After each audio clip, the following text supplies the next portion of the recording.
Salam dan bahagia. Perkenalkan nama saya Zimi Inovasi Baru SPD, calon guru penggerak Angkatan 11 dari Kabupaten Nias Barat. Kali ini saya membahas tentang tugas demonstrasi kontekstual pada penerapan segitiga restitusi di modul 1.4 budaya positif.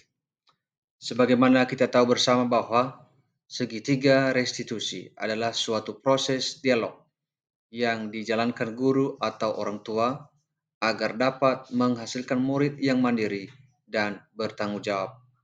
Ada 3 tahapan segitiga restitusi. Yang pertama, menstabilkan identitas, yakni berdasarkan prinsip membuat kesalahan adalah bagian dari proses pembelajaran.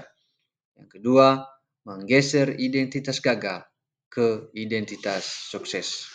Tahapan yang kedua adalah validasi tindakan yang salah, yakni berdasarkan prinsip setiap perilakunya berupaya memenuhi suatu kebutuhan tertentu. Kedua, guru akan bergeser dari pemikiran stimulus respon menjadi proaktif. Ketiga, mengenali dan mengakui kebutuhan murid akan memperbaiki hubungan dengan murid. Validasi yang terakhir adalah menanyakan keyakinan, yakni murid akan diberi pertanyaan-pertanyaan bermakna untuk memunculkan motivasi secara intrinsik. Kedua, mampu mengaitkan keyakinannya dengan tindakan yang salah. Berikut beberapa contoh kasus penerapan segitiga restitusi. Kasus yang pertama, murid membuang sampah sembarangan.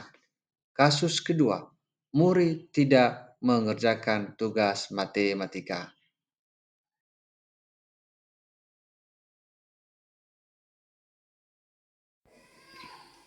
Selamat pagi, Anak Jason. Pagi, Pak. Nah, kenapa kamu bisa ada di sini? Ada masalah saya, Pak. Masalah apa itu?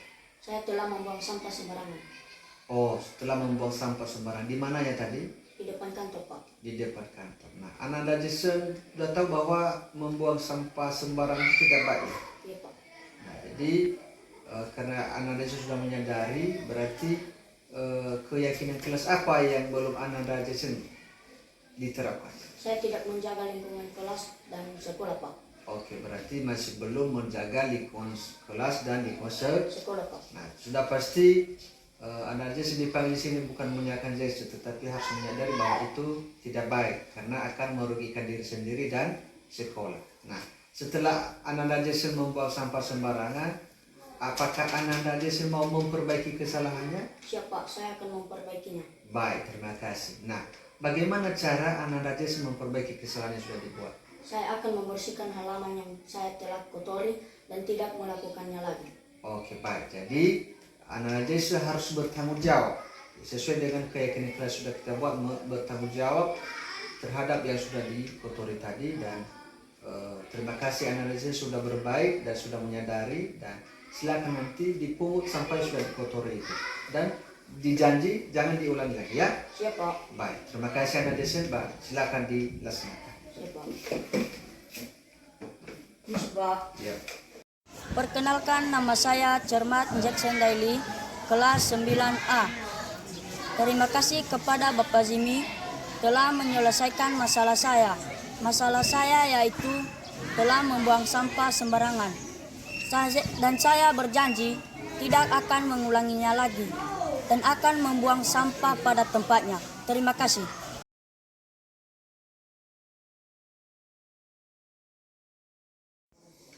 Selamat pagi Nomi. Selamat pagi, Pak. Baik, kenapa kamu bisa di sini? Saya ada masalah, Pak. Oh, ada masalah. Masalah sama siapa? Masalah sama Ibu Novi. Oh, sama Ibu Nove. Kira-kira masalah apa itu? Saya belum mengerjakan tugas matematika. Oh, belum mengerjakan soal materi. Kenapa tidak dikerjakan tugasnya? Saya merasa malas karena selalu sibuk. Oh, memang wajar. Kalau memang Bapak sadari juga memang matematika itu sesuatu susah dan susah sangat sulit untuk dikerjakan. Cuma lain kali kalau Ibu Novel lagi mengajar, silakan diperhatikan dengan baik-baik. Bisa? Nah, jadi Bapak panggilkan Naomi di sini bukan berarti saya menyalahkan Naomi. Saya menyalahkan bahwa tidak sanggup, tidak bisa ini, tapi saya memanggil Naomi di sini supaya menyadari bahwa tidak mengerjakan tugas itu tidak bagus ya. Ya, kalau diberikan tugas oleh Bapak Ibu guru itu kita harus mengerjakan. Nah, menurut Naomi keyakinan kelas apa yang belum Naomi tunjukkan di sini? Harus mengerjakan tugas dengan baik dan menghormati Bapak Ibu guru. Iya, harus mengerjakan tugas dengan baik dan menghormati Bapak Ibu guru. Nah, jadi karena sudah Naomi mengingat apa itu kayaknya kelas yang sudah yang belum ditunjukkan. Nah, ketika Naomi belum mengerjakan PR, apakah itu sudah sesuai dengan keyakinan kelas? Tidak, Pak. Tidak. Nah, jadi karena Naomi sudah mengingatnya, apa langkah selanjutnya yang Naomi lakukan untuk memperbaiki kesalahannya? Saya akan meminta maaf kepada Novel dan tidak akan mengulanginya. Oke, berarti tindakan selanjutnya yang Naomi lakukan meminta maaf sama Ibu Novi dan berjanji tidak akan mengulanginya lagi. Dan kemudian kalau Ibu Novi lagi belajar, dihargai, diperhatikan sehingga nanti apa yang masih belum dimengerti dan silakan dipertanyakan sama Ibu Novi. Dan tugas-tugas yang akan diberikan baik Ibu Novi dan guru-guru lain silakan dikerjakan ya. Oke, baik. Terima kasih anak Nomi dan silakan temui Ibu Novi dan berjanji tidak akan mengulangi lagi. Bisa? Bisa. Baik. Nama saya Nuhuni Gloria Zebua, kelas 8A. Terima kasih kepada Bapak Zimi karena telah menyelesaikan masalah saya, yaitu tidak mengerjakan tugas matematika. Saya berjanji akan mengerjakan tugas apapun pelajaran ke depan. Terima kasih.